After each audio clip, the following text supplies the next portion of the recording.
It's actually funny. What got me thinking about that was like, do my prayers get amplified when I'm with a monk? Like, do they like carry further? No, Probably.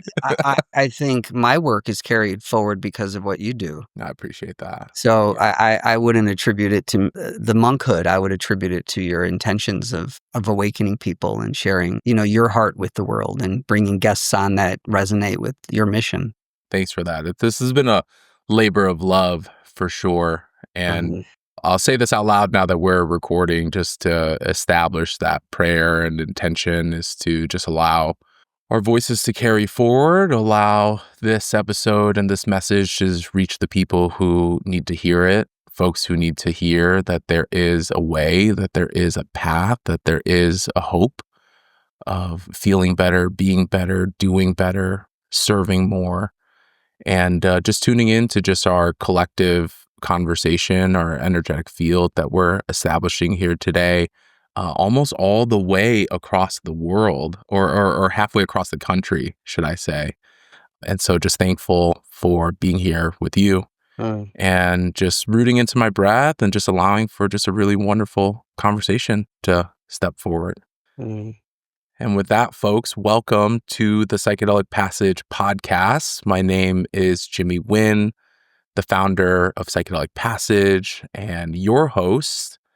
Most folks are used to me doing solo casts. Usually I'm spending a little bit of time ranting about whatever subject that I find is relevant. And we've been getting such amazing feedback from the community. We just looked at some of our end of year statistics and it's been blowing my mind. I think there's listeners from 82 different countries and folks tuning in to all different types of content. And so one of the goals of this show for me is to bring in folks who I feel are just doing the work, doing the deep, serious, honest work as it relates to the intersection of psychedelics and healing. That looks a lot of different ways. And I think that our audience has very much enjoyed the guests that we've had on the podcast this year. So I have another great guest for you all today. I'm joined here by Dr. Michael Ryoshin Sapiro. He is a clinical psychologist and also an ordained Zen Buddhist monk, poet, psychedelic psychotherapist, author, meditation teacher, researcher. He's like the MacGyver of the psychedelic space is kind of what I'm figuring out. Today, we're going to talk about a new book that he has coming out, which is Truth Medicine, Healing and Living Authentically Through Psychedelic Psychotherapy.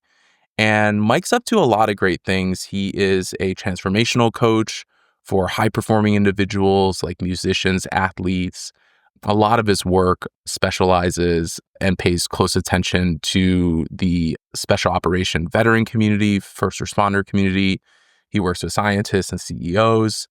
Mike is a fellow at the Institute of Noetic Sciences and was a core faculty at Esalen Institute and also for Psychedelics Today's Vital Certification Program. Mike's work is dedicated to the personal awakening for the sake of collective transformation, which I'm sure we will be chatting about today. And as I mentioned, this guy is all over the place. I've seen Mike in all the various psychedelic podcast episodes, talks, keynotes, workshops, and also you were featured in a documentary called An Act of Service on ketamine treatment for first responders that was featured by the New York Times. So just want to give a very warm welcome to you, Mike. Thanks for being on the show with us. Yeah, Jimmy, thanks for having me. Really appreciate being able to share about the work, but more than that, just collaborate with you and have a nice conversation about it. We have some shared community. One of the facilitators in our network was the first who put me on radar to you.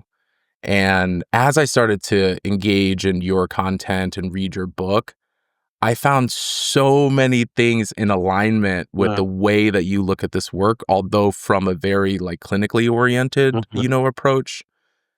And then I know in the book, you talk a lot about misalignment and coming into your, truth. And so as I was reading, I was like, man, I feel like I know this guy already. But for the audience who are just getting to know you, are you open to sharing just a little bit of your background, how you got into clinical work, psychedelic-oriented work? Sure, of course, Yeah. yeah.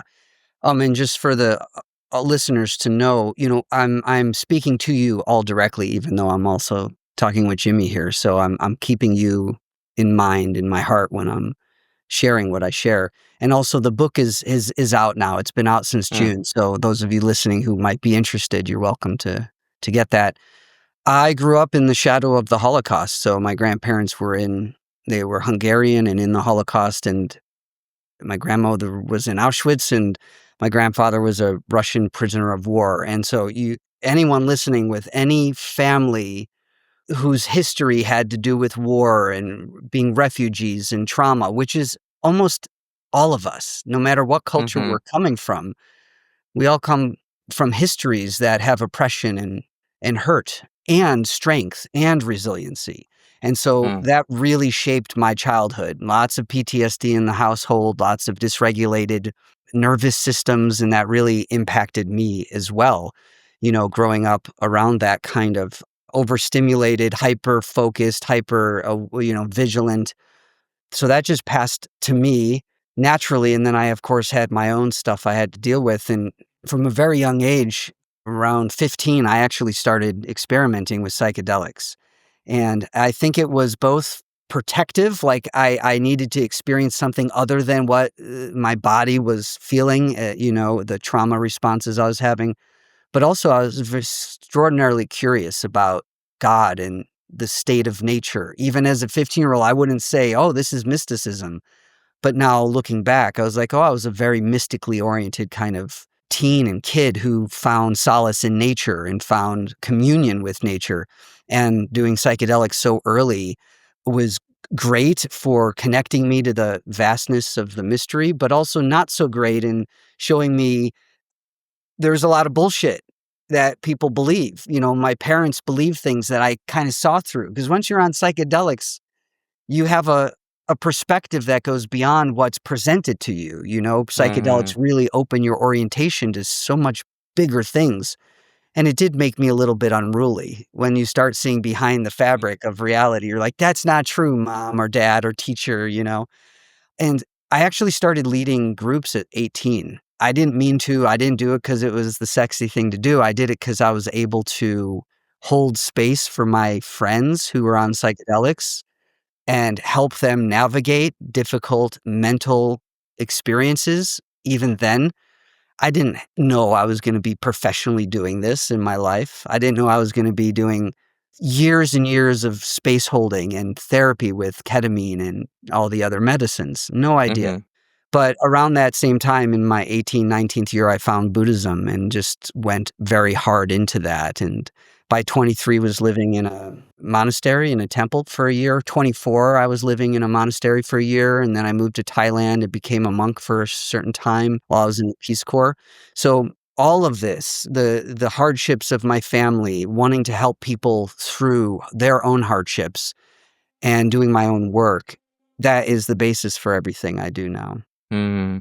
I think it's amazing to hear, and also a part of, I think, most American teens growing up in this society is this notion of thinking for yourself and questioning, and Mhm, maybe that coming with a little bit of unruliness as mhm, a part of that. And I appreciate you speaking about this in the lens of trauma and generational trauma. yeah, Certainly nowhere near, I mean, I'm not here to compare my trauma to yours, and I also want to give reverence to the Holocaust. Like, that's one of the most devastating things to happen in our human history. And at the same time, I really felt it in my heart when you were saying, like, no matter whether we've experienced it directly or not, we are all descendants of mhm, trauma and violence and war, or at least it shapes the mhm, way that we engage with the society. And folks who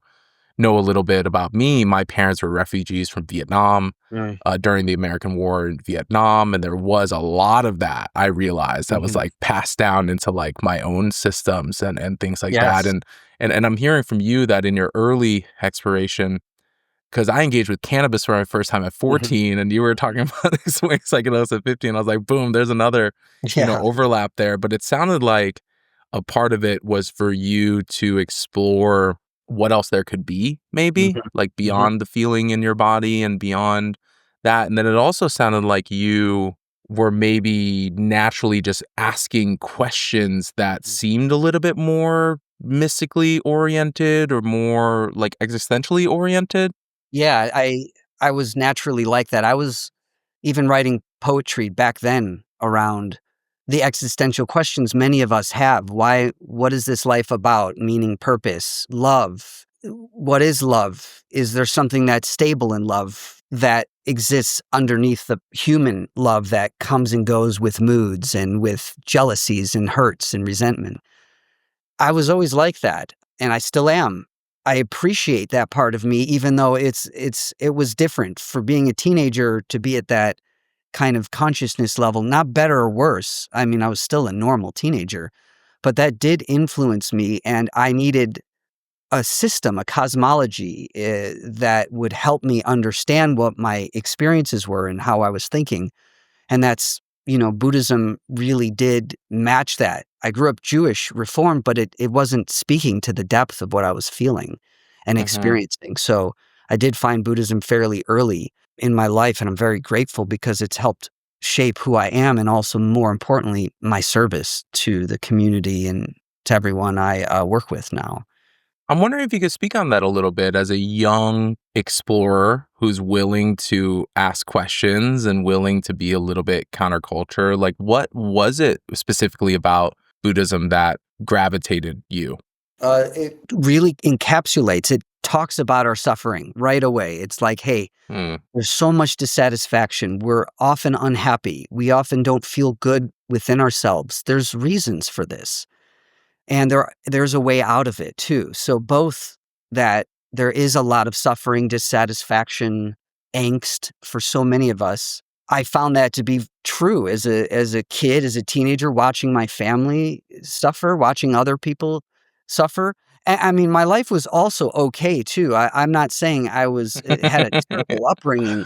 I'm just saying I felt so deeply what my family must have felt, and I wanted to do something about it for myself, for my family, and for people I was seeing. And at the time, I was attracted to the teachings of the Buddha for that reason, that there is a way out. There's a way to work with ourselves and our minds and our hearts and our emotions that can really facilitate growth and healing. So that's what Hmm. attracted me to it. And also stillness. My life wasn't still. It was very chaotic emotionally and psychologically, and I needed a refuge to become still in, and meditation was that refuge for me. And even by 22 and 23, I was doing silent, solitary retreats in the forests of Oregon. I took myself for days at a time and lived for 5 to 6 days by myself, which is not a lot, but when you're in your early 20s, you could be partying, and I was a musician, and I took time off Yeah. to do music, but there was something about silence, quietude, and stillness that I needed desperately in my life, and that is what Mm. practice gave me. Yeah, I've had some friends who have gone to like Vipassana Mhm, retreats, which are usually these like week long, like mhm, silent intensives. And I don't know if I've been brave enough to mhm, encounter that, myself, but I can imagine what that might be like to remove a lot of distraction and noise to come into contact with the mhm, things that you need to come into contact with.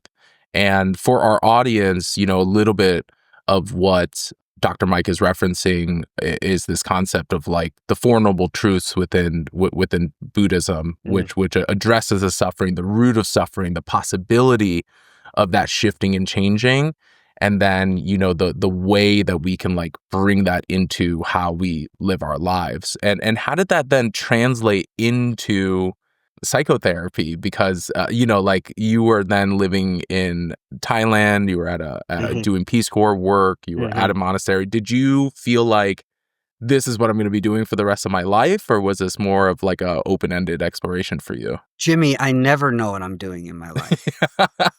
I'm not joking.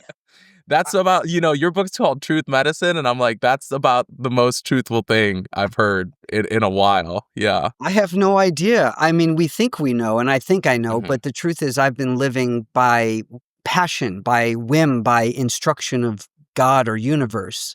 For the last 9 years, I've had a private practice. I don't work for anybody. I work for myself. I do private Hmm. practice, ketamine treatment, research. I teach around the world. But every single week for the last 9 years is completely different than the week before. I don't have I have a stability inside because of the practice, but I don't know what I'm doing week to week. I always have to check. And this coming winter, I'm taking a lot of time off to retreat and to listen to the messages of the universe to see what can be next. Also listen to my own heart. What do you want next in your life? I'm 47. I've accomplished a lot of my goals and I don't know what's coming next. And that translates directly to psychedelic psychotherapy. I know you didn't ask this, but it's Hmm. coming to my mind. So much work in psychedelic psychotherapy is around surrendering. You don't know Hmm. what's going to come up in session. You can't predict it. I might see the same person 3 different sessions, let's say, and each session something completely different comes up. You can't predict it. So the best way to meet it is with curiosity and openness and trust and surrender. And I tend to live that way anyway. So it was a kind of natural movement to being like, oh, well, in psychedelic experiences, you have very little control on what's coming up, what surfaces, what arises. And so we have to be fluid and flexible. And that's just how life is anyway. But to answer your question, yes, I was Buddhist teacher. I was teaching yoga and meditation, and people were coming to me for really deep spiritual and psychological work. And I recognized I didn't have the skill set to meet them where they were. You knew there was a gap, Oh, maybe. totally. Okay. Of Uh-huh. course. They're like, hey, I'm thinking of killing myself. I'm like, well, if Hmm. my answer was just simply let's sit more or let's use some Buddhist teachings, which could be helpful, but the suicidality, really deep wounds of childhood, I didn't know how to address any of that. And if I Mm. was going to be sitting with people in their most raw and vulnerable and intimate state, I had to get trained. And so that's why I went back for a doctorate in clinical psychology because it was unethical for me to continue serving people at such a deep level without Mm. really having theory and practice and skill set in place for me. When I'm doing psychedelic work, it's the same kind of ethics you need to have when you're sitting with someone who's presenting all of this important sacred material. I had to get trained for that as well. I just didn't Hmm. want to willy-nilly that stuff.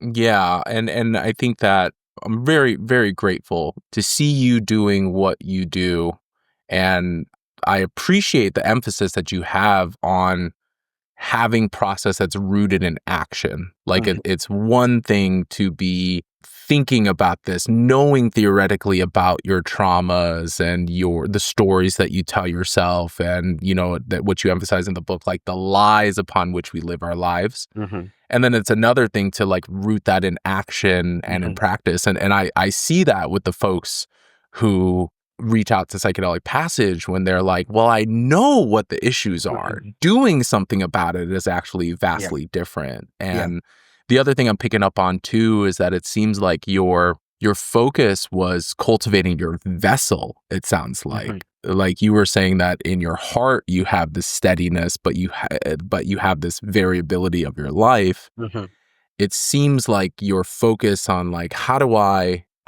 grow this mhm, vessel upon which I'm living my life in order to navigate to wherever life takes me, because I hear what you're saying, like, and as I'm hearing your life, I'm sure there's a lot of people in the audience who are like, well, I want that. I want to have accomplished most of my goals at 47, and I want to feel rooted and, groundedness and have a sense of resilience as I navigate all of the complexities and the variabilities of life. And the best thing I can say for me learning about you, even though we're like newer connection here, mhm. is that you are living your purpose, like you are in like an example in action. Mm, I am a guy who suffers and is taking time to care for myself. If Mm. people are listening, go, everything you just said, I'm like, that sounds amazing. I'd like that too. 47 and I've met my goals and I've found stability. It's because I didn't hide or run away from my pain. Mm. And of course I did in my earlier life. Dude, I used so many drugs. I just couldn't deal with my pain and my emotions and my dysregulated nervous system and my difficult attachment styles. Mhm. My God, I can be a mess. Just ask my sister. The the point is though, I finally learned to turn toward it, and I now know to do what's hard first. And that's what I'm teaching people. So if the audience, if you're listening, you're like, "Oh, I do want stability of heart. I want my mind to be open and clear and flexible and adaptive, but I want to be stable on the inside." That's work. That's a lot of hard work, and it's worth the work. You're worth the work. Everyone listening is worth the work, but you have to do what's hard up front. The irony is all the teachings are very simple, but it's very difficult to enact and to put into practice. And so we have teachers and guides and mentors to help us do those things. The reason you're feeling what you're feeling from me is because I've dedicated almost 30 years to doing what I'm teaching. There's the optics of how it looks on the surface, and then there's the depth of all of the actions and Yeah. behaviors and pain and suffering and thought that's like led you to this Yes. as well. As for everybody who does their work. Yeah. hmm One of the things I really appreciated that you emphasize in your book is this core notion about the relationship with ourselves and how that is the biggest driver towards, positive and actionable Mhm. change. And I hear you referencing this a little bit in what you just said as well. I'm obviously biased because it aligns with the way that I think. Like Mm. I've told folks that if I boil it all down, 99% of people who are exploring psychedelics for some type of therapeutic use, it comes down to having a healthier and deeper relationship with themselves. Mhm. Are you open to talking about that a little bit, about Absolutely. how pivotal that is to your approach to psychedelic care? Yeah, I think it's the most important piece. Most people come in going, I want to change behaviors. I want better relationships. I want healthier behaviors, less unhealthy behaviors. And so many people come in going, I don't want to feel depressed or anxious anymore. And those are symptoms of something for me deeper, right? If you're feeling depressed and if you're feeling anxious, there's physiological reasons for that. And most likely, there's a mismatch between how you are speaking, acting, and being in the world and who you are on the inside. We're misaligned also with maybe what we're doing in the world and what we want to be doing in the world. hmm And we're often doing things in the world based on our conditioning and habits and patterns that we learned early on that are not really for or about us. They were about our parents or our caregivers or our culture. And we internalize those beliefs and patterns. And then we're living those beliefs and patterns, but that they're not ours. They're generally not our own. And so we feel what we say misaligned. My values and my true beliefs don't align with how I'm living or how I'm thinking. And that is depressing. That's also makes me anxious when I'm not doing what I'm supposed to be doing, meaning my heart is asking me for something, but my behaviors are doing something different. Mm. We become very aware of this in psychedelic therapy because you see it very clearly. The book is called Truth Medicine because the medicine is when people are discovering what's true for them and then telling me, Mike, this doesn't feel right. It hasn't felt right for so long. Why are you doing it? And they're like, I don't actually know. It's a habit. It's a pattern. It's not mine though. And so we speak our truth in psychedelic therapy often, and that alone is refreshing, empowering, confidence building, relieving. You can be angry, you can feel resentment. Lots of things come up when you finally recognize, hey, this how I'm living and what I'm thinking and my beliefs are not even true for me. So it is so empowering to learn that about yourself because then you can start making new decisions and choices and behaviors that align with your own values, not someone else's. And then depression elevates, anxiety reduces naturally. I'm not focused on those symptoms. I'm focused on your heart, your authenticity, and living that. Mm. One of the concepts that I share with folks is that anxiety tends to seem rooted in the future, like the misalignment of what you think the future is going to have in store for you versus what you're doing now. Mhm. And depression, not all the time, but can be rooted more in our like past self and our past traumas, like who we were and who we were going to become versus who we are now, like the dissonance, between the Mm. two. And it's amazing that you bring this up because our last episode, we talked about finding joy and contentment in psychedelic, with psychedelic use. And the way that I defined contentment was feeling like you're exactly where you need to be, Mm. doing what you need to be doing with the right people around you effectively. And hearing that when you're talking about like alignment and misalignment, and I've used different terms like social conditioning when Mm. I talk about how who we are is made up by our cultures and our societies, but then also our families. And what I think is actually interesting, because you talk about this in a different terminology, the patchwork persona in your book. And what I think is interesting with what you just said is that it seems like it's not just about values and beliefs, but also identity, like the way that you define yourself in Mhm. relation to all of these existing constructs. And the other thing I'm kind of teasing out from what you're saying is that psychedelics may allow you to look at those things from a different angle, from a slightly different perspective, from a slightly different like emotional profile. And what I find interesting about your work is that you are an advocate for active participation from the therapist Mhm. during the altered state of consciousness, which, is maybe a little bit more applicable to certain, substances. And there's also a school of Mhm. thought that's much more of like hands-off approach here. What it seems to me is like this question of what do you do with the material once it surfaces? And one of the interesting things that I found in your book is like, well, how can we reframe and create a new response to this like right now? And Right. then how do we like practice that? Can you talk a little bit about this as far as like your philosophical approach to psychedelic work and why you emphasize that action component within the altered state so much? Yeah. Great questions. Thank you. I do things a little differently than the general consensus of the field, which is like let the medicine do its work and let the client or participant really have their own inner experience, and we're there, safety, and we can do some guiding and space holding. And I think that's also awesome too.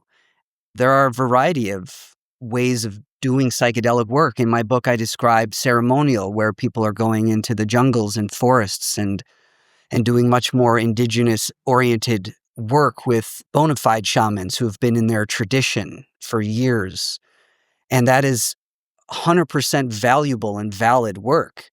And then we have recreational. You take it and you go play with your friends and you laugh and dance and giggle and make fun and all the things. And then we have psychedelic therapy, where a practitioner and a client might just be interacting minimally, and the client is really doing internal work. And Hmm. then I describe their psychedelic psychotherapy, and that's what I practice much more of, although I do hold space in retreats, and I'm not doing psychedelic psychotherapy. I'm not doing psychotherapy while people are on retreat. It's them and the medicine, Hmm. right? That's very appropriate for a retreat. I'm not sitting talking to somebody.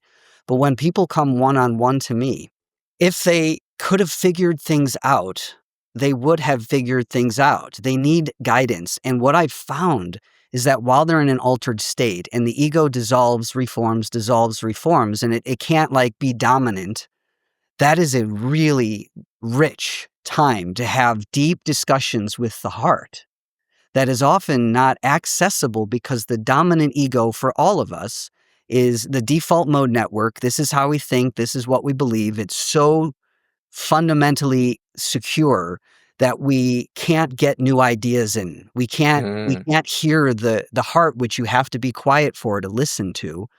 So what a beautiful place when someone's in an altered state to ask them questions about what they're experiencing in real time, how that might relate to their therapeutic healing or growth goals. But also, can you hear your own heart? Can I ask questions that evoke their heart's response? And that's only they are going to know what that is. I'm not trying to manipulate them into saying something. I'm giving them space and I'm helping guide through good questioning what might arise in a deeper place for themselves that's not conditioned. And so I'm teaching people, part of my job is one, I'm a psychedelic psychotherapist. I'm doing this. And then I'm also teaching people, clinicians, how do you work with someone in an altered state to use the material of the psyche or the cosmos as it arises for the person's benefit? What kinds of questions do you want to ask? How do you explore their own psyches for their own benefits? So that's why I'm an advocate for an active therapist in session. And also what you asked is about what I call real-time transformation. All of us are longing to do things differently. That means when we're flooded with old emotions, I don't want old 8-year-old Mikey to be making decisions for me at 47. Many of us are letting our young kids inside of ourselves or our teenagers answer for us. And most of us aren't realizing it as well. 100%. Yeah. But when we could talk right now without any drugs, and I do this with a lot of my clients, I'm like, who's speaking for you right now? And my client might be, this is my 12-year-old, this is my 15-year-old saying F you to my wife. Because I'm like, does your grown-up self want to treat your spouse that way? And they're like, no. So who's treating your spouse that way right now? My obstinate 14-year-old girl or my obstinate 15-year-old guy is acting out for me right now. In session, when that dominant part of you is relaxed, it's not there 100% of the time. Now you can let your wiser, more mature, more caring, more patient, more loving aspects of yourself come forward. And in session, if we give them time to practice those new ways of being, they're more likely to do that afterward during integration than if we just talk about it.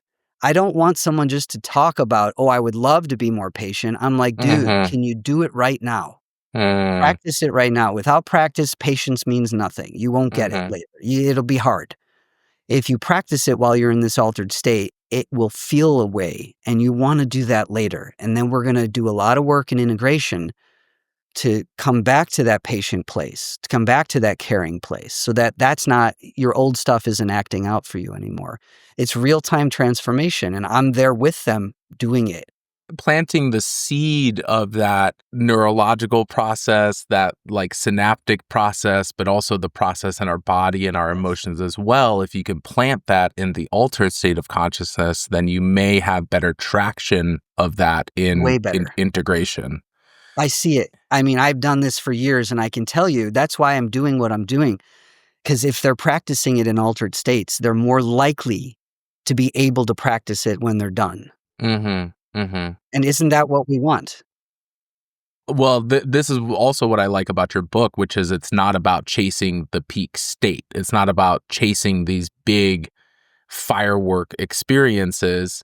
And it's actually about, okay, how do we root this into everyday life, which then you bring up this topic of like ordinary mysticism, which I'm going to circle to a little bit, but just to encapsulate just how I'm feeling from your share is I totally agree. You know, one of the reasons why our platform exists is because I tried this for 10 years on my own. And I had zero accountability. And there were times where the lightning bulb went off and I was like, ooh, this is it. Like, I really think that I'm onto something here.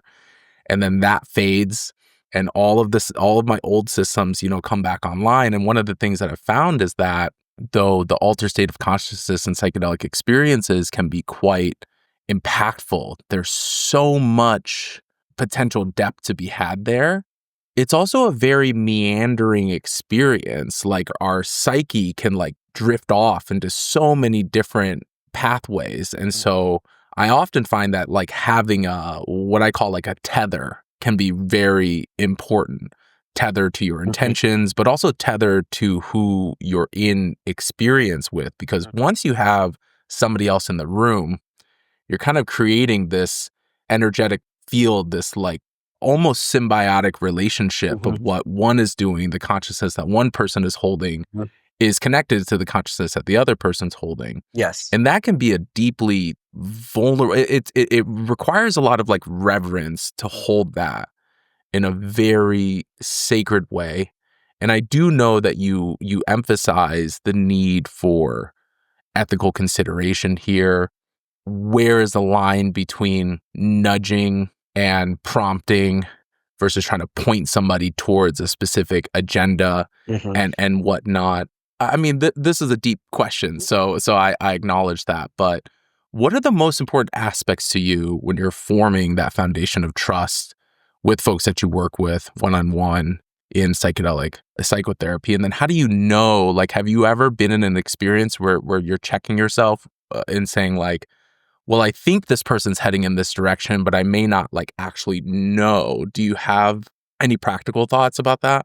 Really, again, great questions, important, because I have made so many mistakes over the years. So many. So I learned by making mistakes and then apologizing if I have to. Mm-hmm. Sometimes you don't. It's just a mistake I might have made that I go, oh, shoot, they were going somewhere and I thought maybe that could be used for this. And then it kind of threw them off their experience. And I'm like, ooh, that's okay. We can make those errors and we can go, you know what, just have your experience. So Mike, what I often prompt is, what are you experiencing right now? And then they might say a thing. I'm seeing a train. There's a train and there's a tunnel. Now, do I want to make an assumption of what that means? No, actually, I want to go, can you explore that tunnel? Where does it take you? What does it mean to you? In my early years, I might have interpreted what a train and tunnel means for them based on what I know of them and where they're going. Mm. Now, these years later, I'm like, that wasn't as helpful as going, can you explore and tell me what comes up for you? And then I came forward and now I'm with my dad who's passed.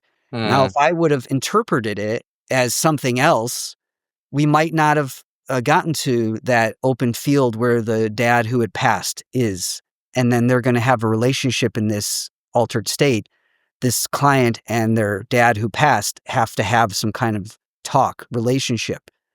And that's super deeply therapeutic. And I could have missed that if I interpreted or tried. So I've learned through trial and error. And then there's things that I've actively done that have been, I wouldn't say unethical, but not helpful and hurtful. Mm. I might know that this person needs to hear a message. I assume this person are there for messages. I have this message in my head like, oh, maybe that's why you and your daughters are not really close anymore. Because the thing you're doing right here, I imagine that would push them away. Now I get to have liberty to make those. I'm very direct in my work. I work with first responders. They go, Mike, tell me what you think. Right. Even if it's not right, we can talk about it. But when a person's in an altered state, I have to be very mindful and careful with making direct statements like that because they may or may not be ready to hear that or they might not want it. I had a thought, just what I was telling you. Hey, and I know it to be true because when he's in a non-altered state, he tells me I'm doing things that push my daughters away. And he's doing it here in the psychedelic state. So I know there's a connection. Mm-hmm.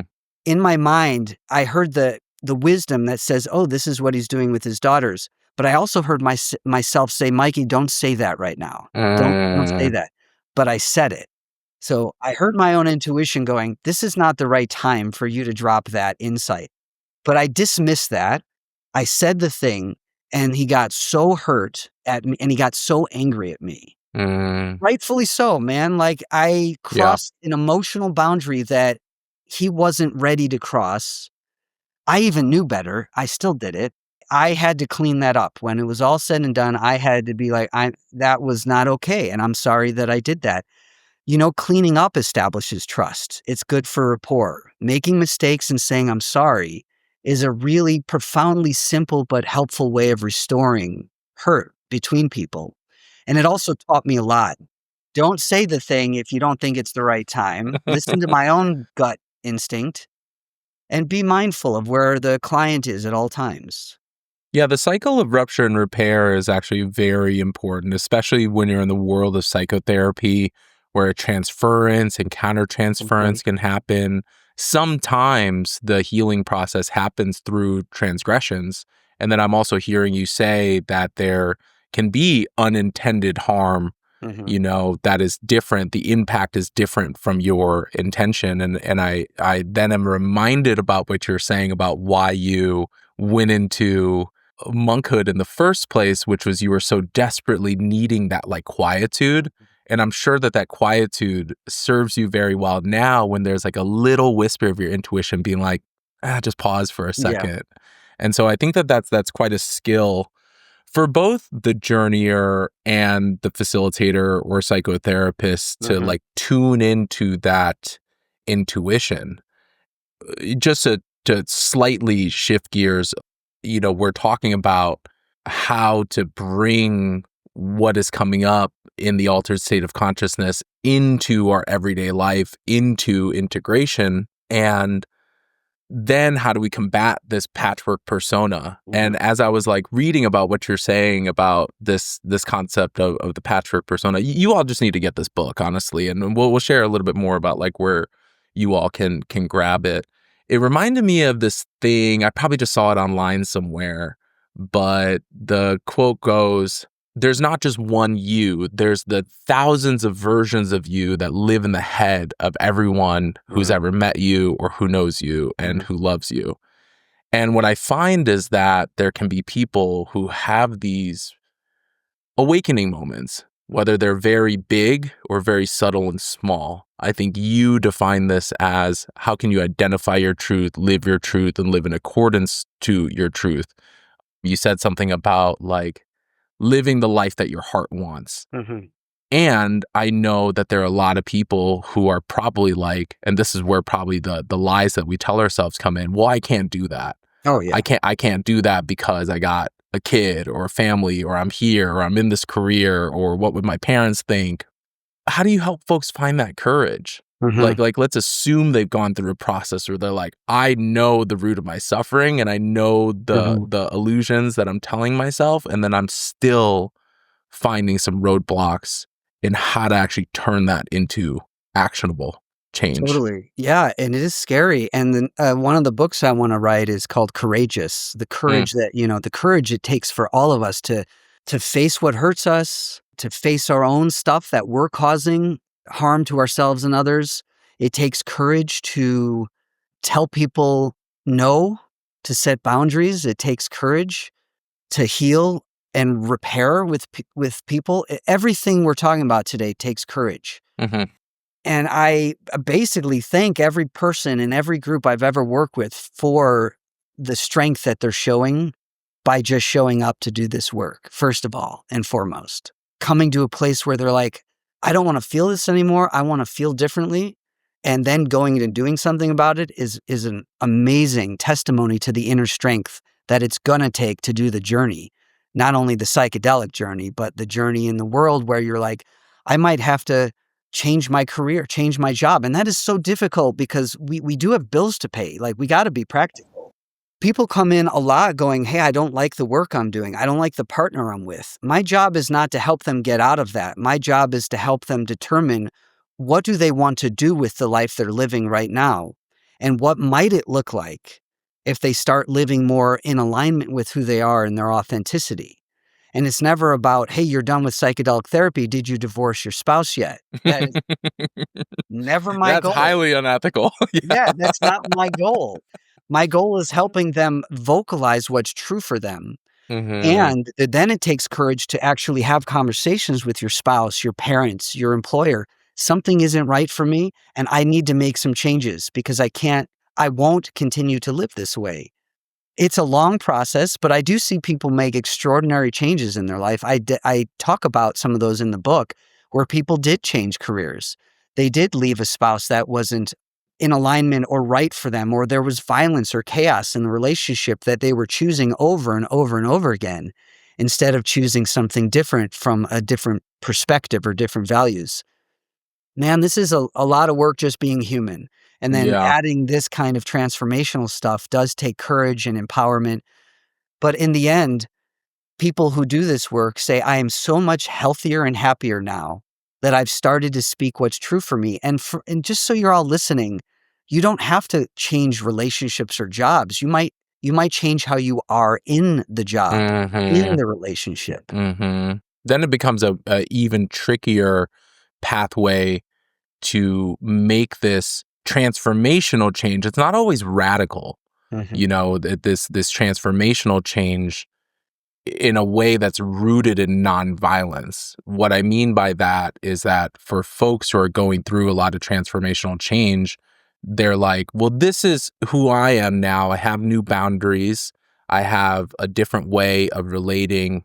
And that oftentimes can come at the cost of a relationship where somebody knows you in a certain way or somebody Yes. expects to interact with you in a certain way. And it can almost sometimes feel like this zero sum, like no budge type thing where, well, this is me now, like kind of sucks for you. Like, and so I think that it can be an interesting spin on the definition of integration because you're Mm. kind of integrating this new you on your old landscape. Oh, totally. You are. You are. And then this is where I get really excited when you talk about ordinary mysticism, which, you know, what I can relate to is I tell folks like people want fireworks, people want the Mhm. 10 years of therapy in a session, people want this. One day I've woken up and I've discovered the secrets of the universe and now I like live in accordance to that. But I tell most folks that in my life, most of my radical transformational change has happened when I'm washing the dishes, Yeah. doing something for myself. Like it's actually in like the mundane of Mhm. life. Yeah. In the book and just in your work in general, you talk about how there can be the application of symbolism, archetypal work, mystical work in the clinical context. Mhm. My take on that is people don't have to reinvent the wheel. Like there Mm. is this like vast human history that we can draw upon as far as motifs and themes and things like that. So what does that look like for you, like the intersection of mysticism and psychotherapy work? What I found, and I wrote this in the book after retreats and after individual sessions, is that, do people do want, many do come in wanting, I want the big shift. I want the big bang. I want to meet God. And I'm like, wonderful. Those are interesting things that you may get or may not get in your session. How will that help you function and live a more thriving life? That's more my interest, is if you do have those experiences, that's an amazing oneness and bliss, and you're part of the fabric of the universe. Mm, Does that help you treat your children better? Does that translate to I'm a kinder human being, a more conscientious human being? In essence, it can, and it does. A lot of data shows that mystical experiences heighten our sense of belonging to the greater universe, to the human race, and it ultimately helps us want to take care of people more just mm, by having this sense we're interdependent. We are interrelated. We are not me and you, we are we. That tends to mhm, happen when you have these oneness mystical experiences. And as I say, the heightened drug experience of that feeling of bliss doesn't last. It's a yeah. drug experience, but the truth will last. The truth of interdependency lasts. The truth of we-ness does last. You might not feel high a week later and go, oh, I'm blissed out because you have bills and winter's coming and, Yeah. you know, winter's coming. And you know, you got life and the high doesn't last, but the truth might last, and Yeah. it's incense smoke, it lingers, and you're like, "Ah." So my interest is in taking those big mystical experiences and then looking for them in ordinary life. And I was starting this, most people coming out of retreat and my individual sessions often report to me, "Mike, I heard birds singing in the morning.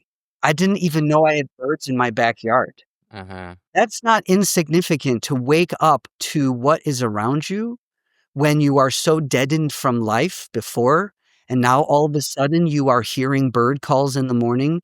And I have pictures from clients who send me the moon in the morning. They get up early and there's this moon shining through a trees and they're like, look at what I'm seeing. I'm like, dude, you're a mystic now, like you are Yeah. a Zen monk. You are the moon shining on a pond. You're seeing all of it. You're seeing the universe in a dewdrop. That is beautiful because you're waking up to the vibrancy of life. Most people come to me feeling deadened, numbed, disconnected. And after they do their work, they're feeling connected, alive. They taste their food again. We think mysticism is monk on a mountain. Mysticism is tasting the food you're eating to the full capacity of your senses. It's Mm, the full capacity of life expressing and living itself through you. And that is what more people are reporting now to me than anything else. And that's ordinary mysticism.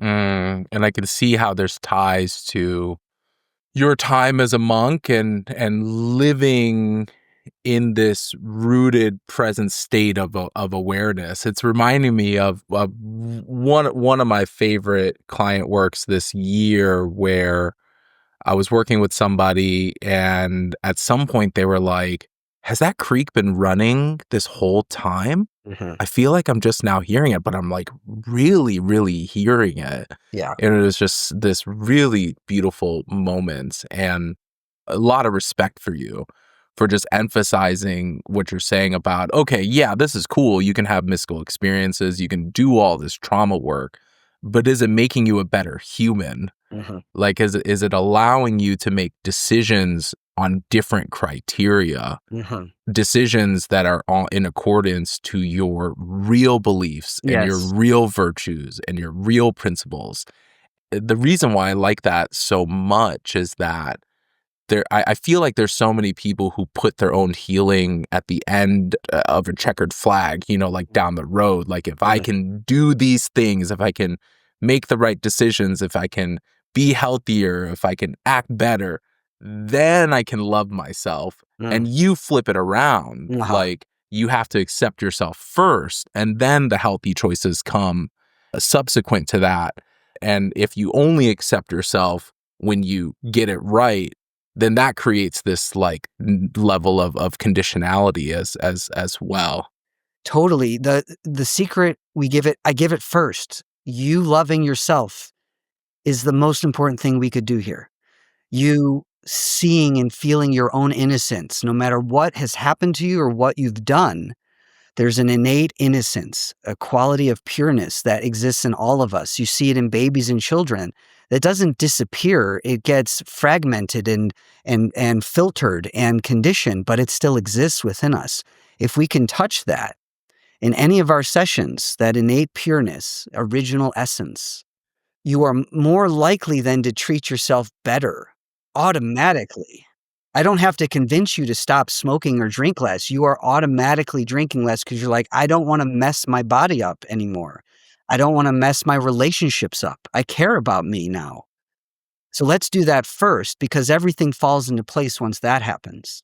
Do you care about yourself enough to even have the courage to do the thing or to not do the thing in this instance? Yeah, I find that this is so fascinating and applicable for folks because I want this work to feel approachable to them. Mhm. I want the possibility of healing and being better and showing up better to be accessible to folks, which you talk about as well. And I think one of the first steps of accessibility is the realization that Mhm. it's possible that other people are doing this, that there is a way, even though people need to chart their own way Mm. Right. to some degree. Mhm. And I know that a big emphasis of your work is focused towards first responders, focused towards special operations veterans, which is like a special community, almost like within the veteran community. I've been super blessed in my own harm reduction work, doing stuff at like major music events and festivals to Mm. work alongside medical teams. And through there, I've made some great friends. One of my greatest friends is a first responder. He's a captain of a firehouse in Northern California. And I think that these populations and communities deserve, not only is there a need for customized and Mhm. specialized support for these communities. But these are folks who are putting themselves out there, Mhm. and dealing with like big T, traumas. So what do you want to speak about as far as, your work with first responders and, the Mhm. special ops community and the veteran community? Yeah, and for everyone listening, I work with everybody equally. I just am Hmm. drawn to those populations and have extensive training and experience, and I myself are on a few teams at the police department as a psychologist and as a negotiator and psychological consultant to negotiations and SWAT teams. So I'm on scene. I'm doing work when there's work to be done. I go on calls with fire, so I'm going in the truck or the engine, and I'm showing up on scene, and we're talking about what the call might have been on the way back from scene. I might be talking with bystanders and doing some psychological work. But, growing up in a war surviving family, my both grandparents were military. They did Mm, have experience, so I come from somewhat military background, not myself, but mhm, I always had a draw to that community and spent a lot of my training at VAs working with combat vets.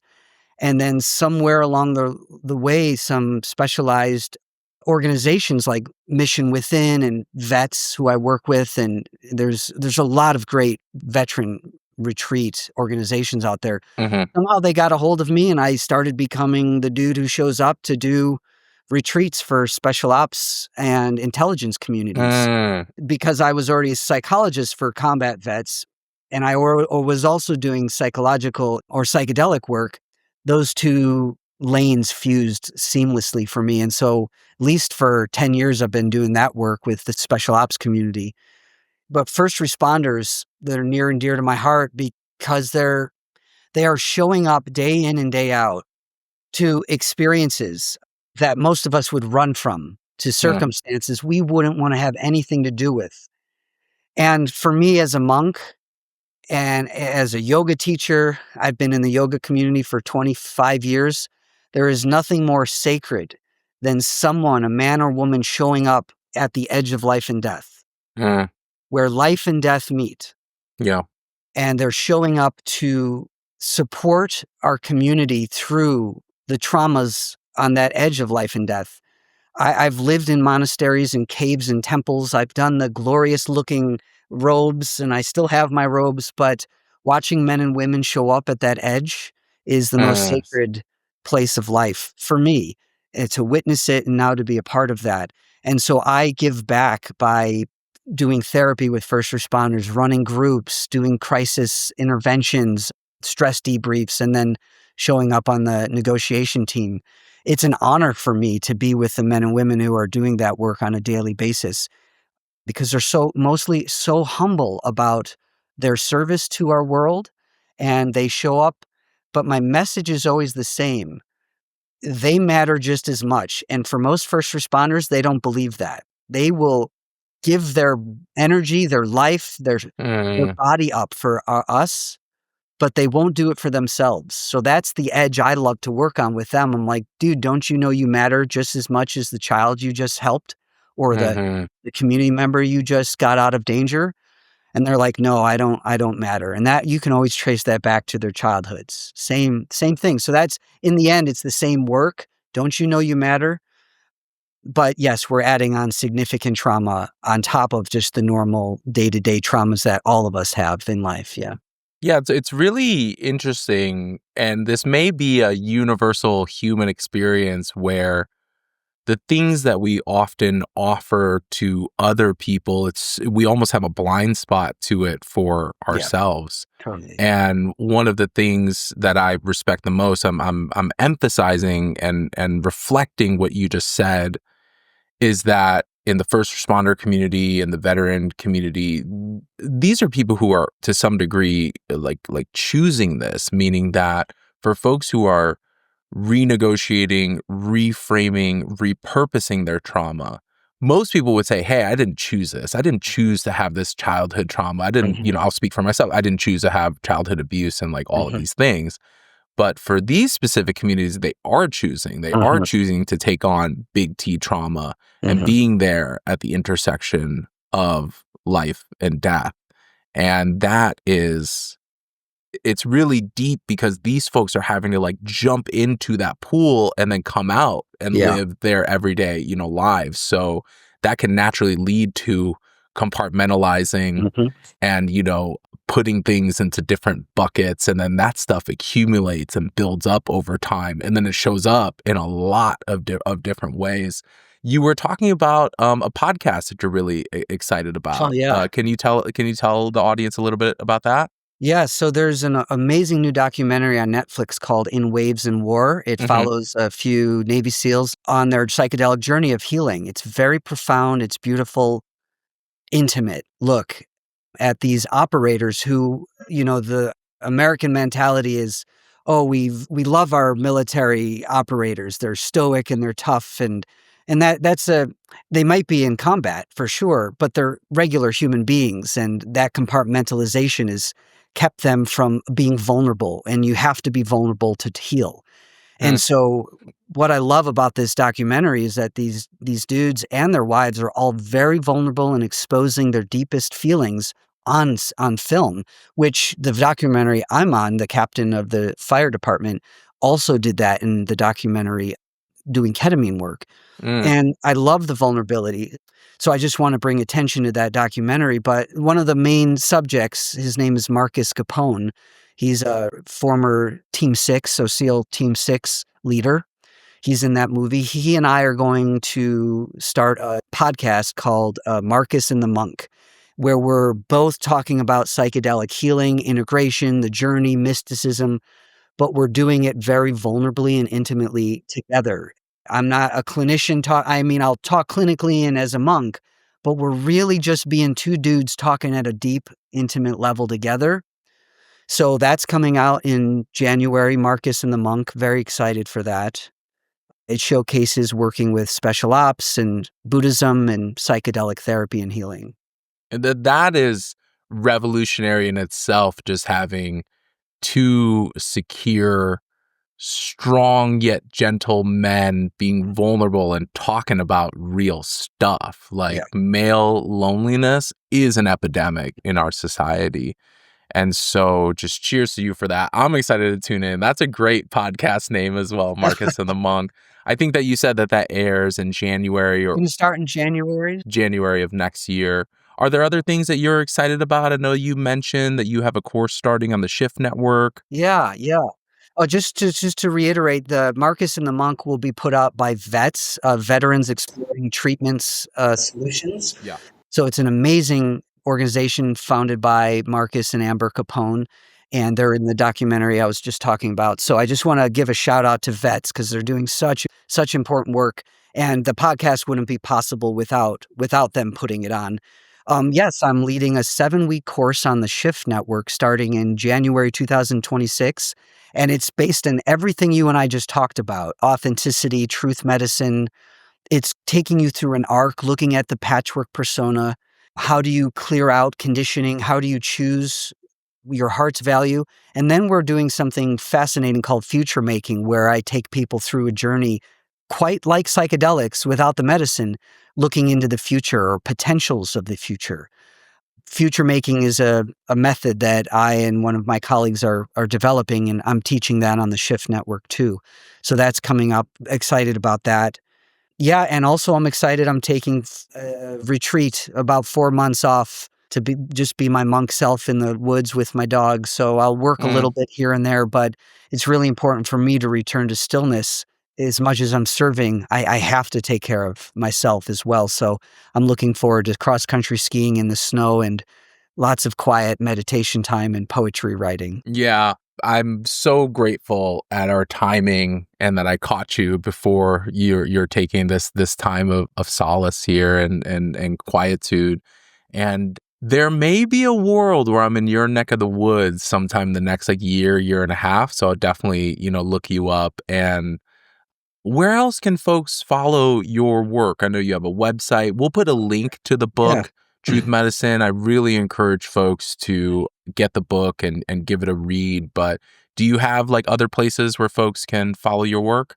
Yeah, I'm kind of. I really have not focused a ton on the socials, but Dr. Mike Boise on Instagram, Hmm. it does sometimes have links to these awesome podcasts and to my Okay. poems. michaelsapiro.com. Really, the book is the best way. I also did the audio version. So the audio book is in my voice, which is, and I mean, there were tender moments in the book. I'm talking about my ex-wife and my feelings and even my father, and I tear up and I ask the editor, please keep my shaky voice in there. I want to be I want to be real when I'm reading my own book. So if you want to listen to my book, people can get it on Amazon audio or hard copy. Mm.